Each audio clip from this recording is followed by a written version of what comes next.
Wish you happy new year. మీరు జరుపుకుంటున్నారా? అయితే ఈ కొత్త సంవత్సరం వెనుక ఉన్నటువంటి చీకటి రహస్యాలు కొన్ని మీరు ఖచ్చితంగా తెలుసుకోవాలి. కొత్త సంవత్సరం ఒక సంవత్సరంలోని మొదటి రోజు.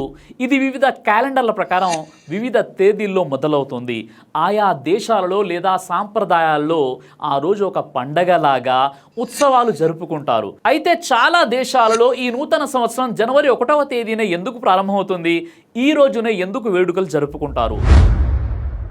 2000 సంవత్సరాల క్రితం అంటే క్రీస్తు పూర్వం 45వ సంవత్సరంలో జూలియస్ సీజర్ జూలియస్ క్యాలెండర్ను ప్రవేశపెట్టారు.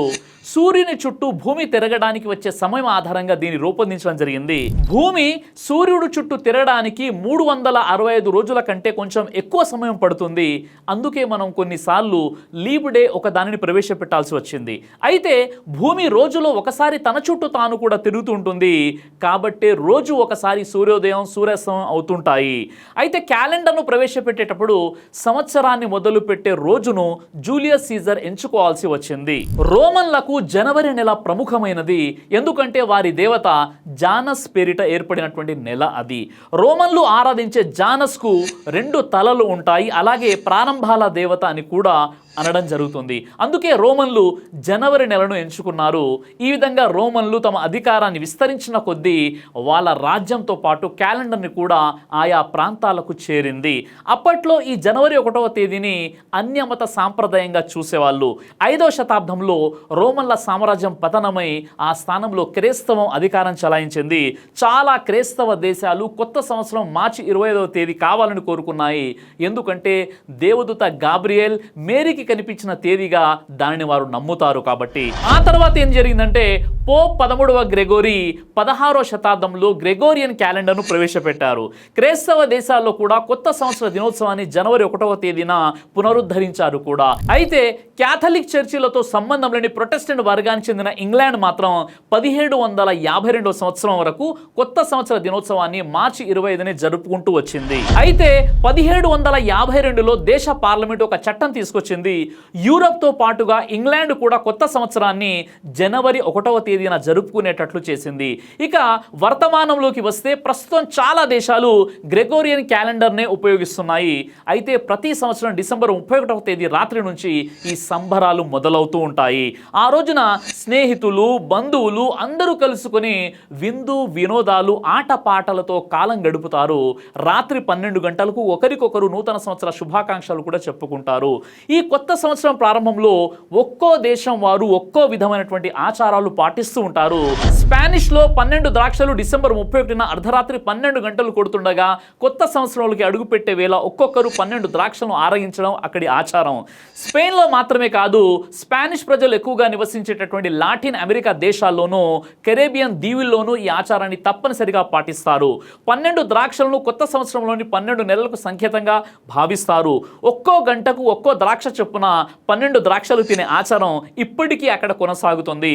ఆ విధంగా స్పానిష్ ప్రజలు ద్రాక్షలు తిన్న తర్వాతనే కేకు కోయడం బాణసంచా కాల్చడం వంటి సంబరాలు జరుపుకుంటారు. జపాన్ దేశంలో కొత్త సంవత్సరం రోజున వేడి వేడి సోబా నూడిల్స్ తింటారు. ఈ ఆచారాన్ని జపానీస్ ప్రజలు 12వ శతాబ్దం నుంచి కొనసాగిస్తున్నారు. పొడవాటి ఈ నూడిల్స్ కొరికి తినడం వల్ల పాత ఏడాదిలోని చెడును కొరికి పారేసినట్లని జపానీస్ ప్రజలు భావిస్తారు. వేడివేడి సూప్లో ఉడికించిన సోబా నూడిల్స్ తినడం వల్ల జీవక్రియ మెరుగుపడుతుందని, శీతాకాలంలో రోగనిరోధక శక్తి మెరుగుపడుతుందని పురాతన జపానీస్ పాకశాస్త్ర గ్రంథాల ప్రకారం వీళ్ళు ఈ విధానాన్ని పాటిస్తున్నారు. ఇక అలాగే ఫిలిప్పీన్స్ దేశంలో కొత్త సంవత్సరం సందర్భంగా ప్రజలు గుండ్రని వస్తువులను సేకరించడాన్ని, గుండ్రని డిజైన్లు ఉన్న దుస్తులు ధరించడాన్ని, గుండ్రని పండ్లు ఆహార పదార్థాలు తినడాన్ని శుభప్రదంగా వారు భావిస్తారు. కొత్త సంవత్సరం సందర్భంగా గుండ్రంగా ఉండే పుచ్చకాయలు, యాపిల్, ద్రాక్ష, కివి, దానిమ్మ, నారింజ, బత్తాయి వంటి పండ్లను గుండ్రంగా ఉండే డోనట్స్, కుకీస్, గుడ్లు తింటారు. అలాగే గుండ్రంగా ఉండే నాణ్యాలను సేకరించి దాచుకుంటారు. గుండ్రంగా ఉండే లాకెట్లను ధరిస్తారు. గుండ్రమైన వస్తువులను పరిపూర్ణమైన జీవితానికి సంకేతంగా వారు భావిస్తారు. కాబట్టి కొత్త సంవత్సరం రోజున అన్ని గుండ్రంగా ఉండేటట్లు చూసుకుంటే జీవితంలో పరిపూర్ణత సాధించగలుగుతామని వారి విశ్వాసం. ఇక జర్మన్ దేశంలోనైతే కొత్త సంవత్సరంలోకి అడుగు పెడుతూనే షాంపెన్ లేదా స్పార్మింగ్ వైన్లు రుచి చూస్తారు. దీనివల్ల సంవత్సరం సంవత్సరం అంతా శుభప్రదంగా ఉంటుందని వారి నమ్మకం. ఇక జర్మన్లకు మరో వింత ఆచారం కూడా ఒకటి ఉంది. కొత్త సంవత్సరం సందర్భంగా చిన్న చిన్న సీసపు విగ్రహాలను కరిగిన సీసాన్ని నీటిలోకి పోస్తారు. నీటిలో ఆ సీసం సంతరించుకునే ఆకారాన్ని బట్టి కొత్త సంవత్సరంలో జీవితం ఎలా ఉండబోతుందో జోస్యం చెబుతారు. ఈ విధంగా ఒక్కో దేశంలో ఒక్కో రకమైన ఆచారం ఉంది. మన దేశంలో కూడా ఈ వేడుకలు డిసెంబర్ 31 రాత్రి 12 గంటలకు చాలా ఘనంగా జరుపుకుంటారు. ఆ రోజు రాత్రి అంతా డీజేలు, అరుపులు, కేకులు కోయడం, అర్ధరాత్రి రోడ్లపై బైక్ రైడింగ్స్, ఇక మద్యం అయితే ఏరులై పారుతుంటుంది. విచ్చలవిడి శృంగారము, అశ్లీల కార్యకలాపాలు ఇవన్నీ కూడా మన దేశంలో కనిపిస్తుంటాయి. ఇక ఈ 31 డిసెంబర్ రాత్రి మన భారతదేశంలోని చాలా మంది యువత మద్యపానాన్ని అలవాటు చేసుకుంటారు. ఎవరికైతే మద్యపానం అలవాటు లేదో ఈ సెలబ్రేషన్లో పాల్గొనడం ద్వారా ఆల్రెడీ మద్యపానానికి బానిసైన వారు ఎలాగైనా తమ మిత్రులకు మద్యం త్రాగించాలని ప్లాన్లు వేసుకొని మరి వారిని తాగుబోతులుగా తయారు చేస్తారు. ఈ విధంగా ప్రతి సంవత్సరం డిసెంబర్ 31 రోజున మరికొంతమంది ఈ తాగుబోతుల జాబితాల్లో చేరిపోతూ ఉంటారు. జాగ్రత్త. Telangana state beverages corporation TSBC నూతన సంవత్సరానికి ముందు కేవలం 3 రోజుల్లోనే 625 కోట్ల విలువైన మద్యం అమ్మకాలు జరిగినట్లు నివేదించింది. కొత్త సంవత్సరం సందర్భంగా 2023 డిసెంబర్ 31 ఒక్క రోజునే ఆంధ్రప్రదేశ్ రాష్ట్ర వ్యాప్తంగా 156 కోట్ల మద్యం విక్రయాలు జరిగినట్లు ఆబ్కారీ శాఖ అధికారులు ఈ విషయాన్ని వెల్లడించారు.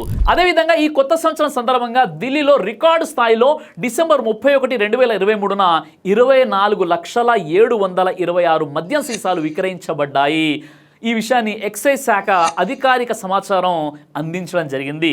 డిసెంబర్ 2023 నెలలో ఢిల్లీలో మొత్తం 4,87,80,240 బాటిళ్లు విక్రయించబడ్డాయి. 2023 డిసెంబర్ 31 కొత్త సంవత్సరం సందర్భంగా ఉత్తరప్రదేశ్ రికార్డులను బద్దలు కొట్టింది. 2 రోజుల్లోనే 700 కోట్ల మద్యం అమ్మకాలు జరిగాయి. ఈ విధంగా చూసినట్లయితే ఈ 31 డిసెంబర్ రోజున భయంకరంగా మద్యం అనేది అమ్ముడుపోతుంది. చాలా మంది మద్యపానానికి బానిసలైపోతున్నారు. ఎంతో మంది ఆ మద్యపానాన్ని సేవించి తమ కుటుంబాన్ని, తమ ప్రాణాలను కూడా కోల్పోతున్నారు. కాబట్టి ఇలాంటి సెలబ్రేషన్స్ మీకు అవసరమా? ఒక్కసారి ఆలోచించండి. అయితే ఇప్పుడు మద్యపానానికి సంబంధించి ఇస్లాం ఏమంటుంది? ఇస్లాం మద్యపానాన్ని ఉమ్ముల్ ఖబాయిస్ అంటుంది. మద్యపానానికి దూరంగా ఉండండి, ఎందుకంటే ఇది అన్ని చెడులకు తల్లి లాంటిది. సహీహ్ అల్ నిసాయి హదీస్ నంబర్ 5236. ఈ మద్యపానానికి సంబంధించి ఖురాన్ ఏమంటుందంటే, ఖురాన్లో సూరా మాయిదా నంబర్ 5 ఆయత నంబర్ 90లో, ఓ విశ్వాసులారా, నిశ్చయంగా మద్యపానం, జూదం, బలిపీఠం మీద బలివ్వటం మరియు శకునానికై బాణాల ప్రయోగం ఇవన్నీ కేవలం అసహ్యకరమైన శైతాన్ చేష్టలు కావున మీరు సాఫల్యం పొందాలంటే వీటిని త్యజించండి. దైవ ప్రవక్త ముహమ్మద్ సల్లల్లాహు అలైహి వసల్లం వారు ఇలా అన్నారు, మత్తు సేవించిన వానికి తీనతుల్ ఖబాల్ త్రాగిస్తానని అల్లా నిశ్చయించాడు. తీనతుల్ ఖబాల్ అంటే ఏమిటి ప్రవక్త అని అక్కడ ఉన్నవారు అడిగారు. నరకవాసుల చెమట మరియు చీవు అని జవాబిచ్చారు ప్రవక్త వారు. సహీహ్ ముస్లిం హదీస్ నంబర్ 2002. దైవ ప్రవక్త ముహమ్మద్ సల్లల్లాహు అలైహి వసల్లం వారు ఇలా అన్నారు, అల్లా సారాయి తాగేవారిని, అమ్మేవారిని, కొనేవారిని, తయారు చేసేవారిని ఎవరి కోసం తయారు చేస్తారో దానిని అందించేవారిని ఎవరికి అందజేయబడుతుందో వారిని శపించాడు అని ప్రవక్త వారు చెప్పారు. సునన్ అబూ దావుద్ హదీస్ నంబర్ 3674. ఈ విధంగా విపరీతమైనటువంటి వైన్ తీసుకున్న తర్వాత మనిషిలో చెడు ఆలోచనలు మొదలవుతాయి. అందుకే ఈ 31 డిసెంబర్ రాత్రి అనేక రకాల అశ్లీల కార్యకలాపాలు జరుగుతాయి. అశ్లీల నృత్యాలు, బూతు సాహిత్యం, విపరీతమైన డీజేలు, స్త్రీ పురుషుల కలివిడితనం, అర్ధనగ్నంగా డ్యాన్సులు చేసుకోవడం, వేల రూపాయల టికెట్లు పెట్టి ఆ అశ్లీల కార్యక్రమాల్లో పాల్గొనడం జరుగుతుంది. మరోవైపు పబ్బుల పేరుతో ఒక విష సంస్కృతి అనేది మన భారతదేశంలో ఎప్పుడో ప్రారంభమైపోయింది. అలాంటి పబ్ సంస్కృతి ఈ డిసెంబర్ 31 రోజున కరాల నృత్యం చేస్తూ రకరకాల ఆఫర్లతో యువతను ఉర్రూతలూగించేసి మన భారతదేశ స్త్రీలను అర్ధనగ్నంగా చూపిస్తూ మహిళల విలువలను సమాధి చేస్తూ, పైగా మేము స్త్రీకు చాలా పెద్ద స్వేచ్ఛ ఇచ్చాము అని బట్టలు లేకుండా స్త్రీలను అక్కడ చూపిస్తుంది. అసలు ఈ వ్యభిచారము, అశ్లీలం గురించి ఖురాన్ ఏముంటుందంటే, ఖురాన్లో సూరా బనీ ఇస్రాయీల్ 17:32లో వ్యభిచారం దరిదాపులకు కూడా మీరు వెళ్ళకండి, అది నిశ్చయంగా అశ్లీలమైనది మరియు బహుచెడ్డ మార్గము అని ఖురాన్లో దైవం అంటున్నాడు. వ్యభిచారం అంటే పరాయి స్త్రీలతో బహిరంగంగా శృంగారంలో పాల్గొనడం మాత్రమే కాదు, అశ్లీలంగా స్త్రీలను చూడడం, అలాంటి నృత్యాలలో పాల్గొనడం కూడా ఆ కోవకే చెందుతుందని ఖురాన్ అంటుంది. ఈ 31 డిసెంబర్ రాత్రిన మంచి వాళ్ళు చెడిపోతారు. ఎందుకంటే వాళ్ళను చెడగొట్టే వాళ్ళు చాలామంది ఆ 31 డిసెంబర్ రోజునే కనిపిస్తారు. కాబట్టి అలాంటి వారి కోసం ఖురాన్ ఏమంటుంది? ఖురాన్లో సూరే నూర్ సూర నంబర్ 24:19లో నిశ్చయంగా ఎవరైతే విశ్వాస వర్గంలో అశ్లీలత వ్యాపించాలని కోరుతారో అలాంటి వారికి ఇహలోకంలో మరియు పరలోకంలో కూడా కఠిన శిక్ష పడుతుంది. కాబట్టి అశ్లీలాన్ని ప్రమోట్ చేసిన, అశ్లీలం దరిదాపులకు వెళ్ళినా, దాన్ని ఎంకరేజ్ చేసిన వారందరికీ వ్యధాభరితమైన శిక్ష పడుతుందని ఖురాన్ తెలియజేస్తుంది. దైవ ప్రవక్త ముహమ్మద్ సల్లల్లాహు అలైహి వసల్లం వారు ఈ విధంగా తెలియజేశారు, ఎవరైతే ఇతర వర్గాల ఆచరణలు పోకడలు అనుసరిస్తారో వారు కూడా వారిలో ఒకరిగా పరిగణించబడతారని చెప్పారు. అబూ దావుద్ హదీస్ నంబర్ 4031. కాబట్టి సోదర మహాశయులారా, ఈ విష సంస్కృతి మనది కాదు. కాబట్టి ఈరోజు జరిగే అసాంఘిక కార్యకలాపాలకు మనమంతా దూరంగా ఉందాం. చివరిగా నేను ప్రతి తల్లిదండ్రులకు ఒక విషయం చెప్తున్నాను. మీరు ఈ ఒక్కరోజు మీ పిల్లల్ని అదుపులో పెట్టుకున్నట్లయితే వారు వ్యభిచారం నుండి, మద్యపానం నుండి, అశ్లీలం నుండి, డ్రగ్స్ ఎడిక్షన్ నుండి, పబ్ కల్చర్ నుండి, పోలీసు కేసుల నుండి, డబ్బులు వృధా చేయడం వరకు ఈ అన్ని వ్యసనాలకు సంవత్సరం పాటు దూరంగా ఉంటారు. నిర్ణయం మీదే. కాబట్టి మీరు ఆలోచించండి. ఎందుకంటే ఈరోజు చాలామంది యువత హైవేలపై, అదేవిధంగా ట్యాంక్ బండ్ లాంటి వంతెనలపై వారు బైక్ రైడింగ్ చేస్తూ, స్టంట్లు ఉపయోగిస్తూ, చివరికి వారు ఆ బైక్ మీద నుండి పడిపోయి తమ ప్రాణాలపైకే ముప్పు తెచ్చుకుంటారు. ఇలాంటి అనేక సంఘటనలు గతంలో కూడా జరిగాయి. కాబట్టి మీ పిల్లల ప్రాణాల కంటే ఎక్కువ ఏది కాదు. కాబట్టి ఎలా అయినా ఈ ఒక్కరోజు మీ పిల్లల్ని కాపాడుకోండి. జై హింద్. దైవ ప్రవక్త ముహమ్మద్ సల్లల్లాహు అలైహి వసల్లం వారు తెలియజేశారు, కడుపుకు సంబంధించినటువంటి అన్ని రకాల వ్యాధులకు అద్భుతమైనటువంటి ఔషధం తల్బీనా. ఇది దైవ ప్రవక్త వారి సున్నత్, మంచి ఆహారం, ఇమ్యూనిటీ బూస్టర్, ఇందులో షిఫా ఉంది. ఇది మంచి ఔషధంగా కూడా పనిచేస్తుంది. కాబట్టి పిల్లలు అయినా పెద్దలు అయినా ఎవరైనా దీనిని ఉపయోగించవచ్చు. అలాగే ఖురాన్లో దైవం తెలియజేశాడు, తేనెలో మీకు స్వస్థత ఉంది అని. కాబట్టి స్వచ్ఛమైనటువంటి ఫారెస్ట్ హనీ కోసం మీరు సంప్రదించండి.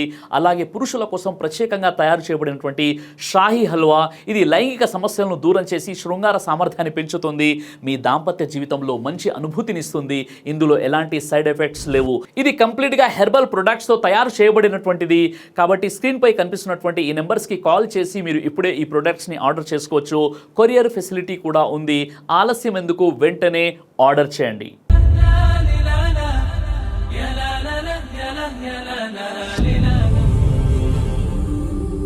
బ్రదర్ సిరాజ్ అని యూట్యూబ్ ఛానల్ని మీరు సబ్స్క్రైబ్ చేసినట్లయితే ఇన్షాల్లా దేవచిత్తం అయితే మీకు వీడియోస్ వస్తుంటాయి. అదేవిధంగా బ్రదర్ సిరాజ్ అనేటటువంటి ఫేస్బుక్ని కూడా లైక్ చేయడం వల్ల మీకు వీడియోస్ వస్తుంటాయి.